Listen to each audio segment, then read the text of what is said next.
Alors voici un exercice sur les vecteurs de l'espace, on va dire. C'est difficile de donner des intitulés. On pourrait l'appeler tout simplement un exercice de géométrie dans l'espace.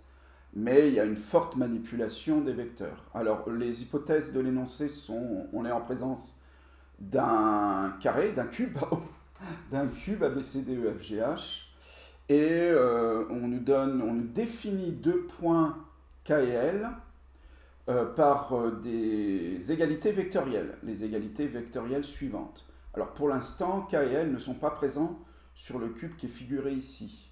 Et puis ensuite, il faudra calculer un certain nombre de vecteurs, AG, KG, KL, à chaque fois en fonction de AC et AE, qui sont des vecteurs qui ne sont pas collinéaires. Donc il y a quelque part quelque chose comme l'idée d'un repère, d'un plan, puisque un repère dans l'espace, il y aurait trois vecteurs. On écrirait les vecteurs en fonction de trois vecteurs. Là, on va les écrire en fonction de deux vecteurs. Donc tous ces points-là risquent d'être dans un même plan. Et ce n'est pas ce à quoi on doit arriver, on doit arriver au fait surtout qu'ils sont alignés. Voilà, ça c'est l'objectif final de l'exercice. Alors on va traiter la première question, c'est-à-dire le dessin. Alors je ne vais pas dessiner devant vous. Si vous avez des difficultés à faire ce type de dessin, vous pouvez commencer à le réaliser sur un logiciel de géométrie dynamique, type GeoGebra bien sûr. Mais là, bon, normalement, c'est pas super compliqué. Le vecteur AK doit être égal à 3,5 du vecteur AC, c'est-à-dire 1,5 fois.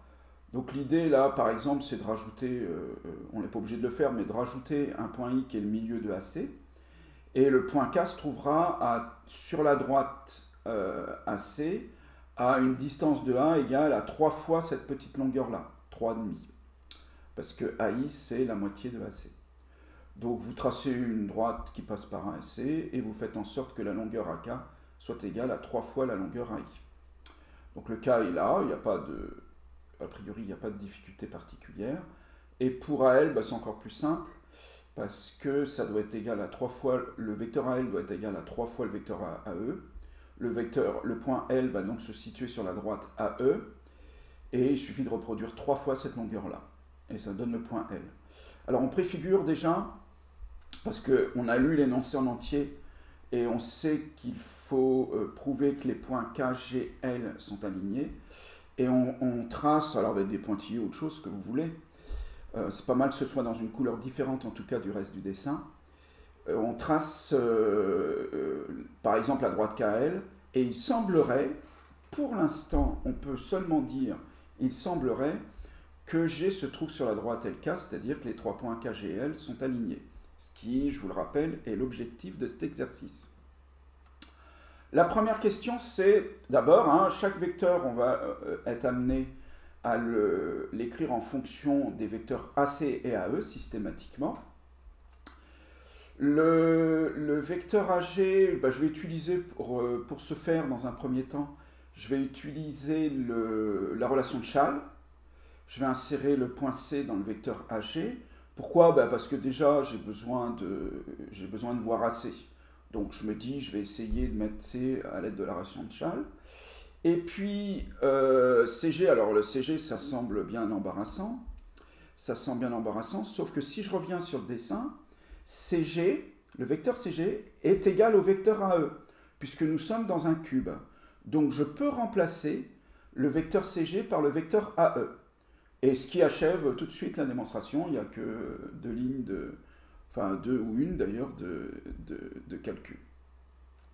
Question suivante. Alors cette fois-ci, toujours dans le même état d'esprit, on veut écrire un vecteur en fonction de deux autres, on veut prouver cette égalité. Alors là, ça va être un tout petit peu plus long quand même. Je démarre de la même façon, en insérant un autre point à l'aide de la relation de Chasles.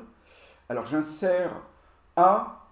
Alors là, c'est peut-être moins évident que dans la question précédente, où dans la question précédente, on insérait C parce qu'on avait en vue qu'il fallait faire apparaître un vecteur AC. Donc là, jusque-là, ça allait. Là, on peut effectivement avoir des doutes sur ce qu'il faut faire. effectuer plusieurs tentatives. De toute façon, très très souvent, il faut utiliser la relation de Schall à un moment ou à un autre, même parfois plusieurs fois, souvent plusieurs fois. Donc là, ça peut être le fruit de plusieurs tentatives. Je ne vous dis pas que c'est forcé que vous y songiez tout de suite. Alors, néanmoins, on voit que si on met A, ça va me faciliter un peu la tâche pour faire apparaître deux vecteurs dans lesquels se trouve le point A quand même. On peut imaginer quand même qu'en première tentative, on tente A, du fait qu'il y a beaucoup de A, enfin il y a beaucoup de A, il y a un A dans chacun des deux vecteurs que je vais obtenir. Alors, donc je le fais, j'utilise la relation de Schall, Kg c'est égal à Ka plus Ag. Ka, qu'est-ce que je vais en faire? Je vais revenir à l'énoncé. L'énoncé, c'était en particulier, on avait le vecteur AK est égal à 3,5 de AC. Donc le vecteur Ka, je peux le remplacer avec profit par, puisque K est égal à moins AK, je peux le remplacer par moins 3,5 de AC, ce qui est merveilleux, entre guillemets, puisqu'AC est un des deux vecteurs que je veux obtenir. Donc ça règle le compte, si je puis dire, du vecteur Ka, qu'on remplace tout de suite par AC. Et le vecteur AG, alors le vecteur AG, là, pour l'instant, je ne sais pas trop comment faire si je n'ai pas un regard sur la question précédente. Le vecteur AG, on vient de prouver que c'était égal au vecteur AC plus AE. Donc, très bien, formidable. On se sert de beaucoup d'éléments de l'énoncé. Donc celui-là, c'était dans les hypothèses. Ça, c'est le fruit de la question précédente, AC plus AE. Donc là, j'ai que des AC, que des AE. Je sais que je vais parvenir au résultat. J'ai juste à additionner les vecteurs AC. AC, c'est comme si j'en avais 2 demi de AC, et moins 3,5 de AC plus 2 demi de AC, ça fait bien moins 1,5 de AC. D'où le résultat. Question suivante. Cette fois-ci, toujours le même principe, on me demande d'écrire KL en fonction des vecteurs AC et AE. Alors là, ça arrive parfois, ça n'arrive pas si souvent que ça, mais on utilise, on va dire, une double relation de Schall pour démarrer cet exercice, parce que je ne savais pas trop comment partir en n'utilisant qu'une seule fois la relation de Schall.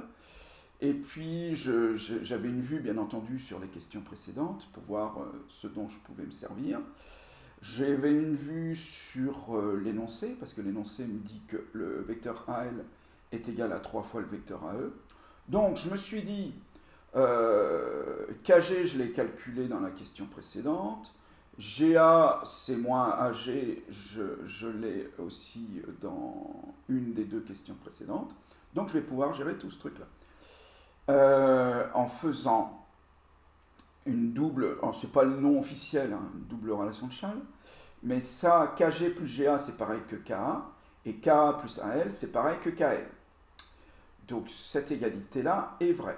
KG, je reviens à la question précédente, c'est moins 1,5 de AC plus AE. Je le remplace tout de suite, le vecteur KG est égal à moins 1,5 de AC plus AE. GA, alors c'est AG, je crois me rappeler qu'on avait déterminé.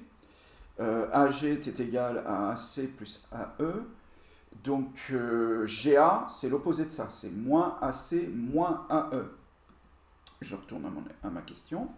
Et j'ai bien remplacé ici GA par moins AC moins AE. Et le vecteur AL, j'y retourne pas, mais dans l'énoncé, on me dit c'est la deuxième hypothèse sous forme d'égalité vectorielle. Le vecteur AL est égal au vecteur 3AE. Alors, qu'est-ce qui se passe là? J'ai le vecteur AE moins AE qui s'annule, ça donne le vecteur nul, donc il ne restera plus que 3 vecteurs AE, ce qui est le cas ici. Et moins 1,5 de moins AC, je vais les réunir en mettant sur le même dénominateur le vecteur AC, moins 2,5 de AC, moins 1,5 de AC, moins 2,5 de AC, ça fait bien moins 3,5 de AC, ce qui achève cette question. Et enfin, on va terminer par la dernière. C'est pas un scoop. Alors, on récapitule. On a trouvé que le vecteur KG était égal à moins 1,5 de AC plus AE. On a trouvé que le vecteur KL était égal à moins 3,5 de AC plus 3AE. On me demande de prouver que les points K, G, L sont alignés. Pour pouvoir prouver que 3 points sont alignés, il y a de nombreuses méthodes différentes. Mais dans un exercice où on manipule des vecteurs, des égalités vectorielles, c'est très très souvent qu'on a besoin de prouver que deux vecteurs formés par ces trois points-là, alors ça peut être KG et KL comme ça va être le cas là, mais ça aurait pu être GK et GL. On doit prouver que ces deux vecteurs formés par ces trois points, sont collinaires. Or, si vous regardez bien, si vous multipliez par 3 ce vecteur-là, KG, ça fait moins 3,5 de AC plus 3AE, ce qui est égal à pile le vecteur KL. Donc en fait, on constate, il n'y a pas besoin de plus d'éléments de démonstration que cela, on constate que le vecteur KL est égal à 3 fois le vecteur KG. On dit tout d'abord que les vecteurs KL et KG sont donc collinaires, et si ces deux vecteurs-là sont collinaires, ça signifie que les points K et L sont alignés.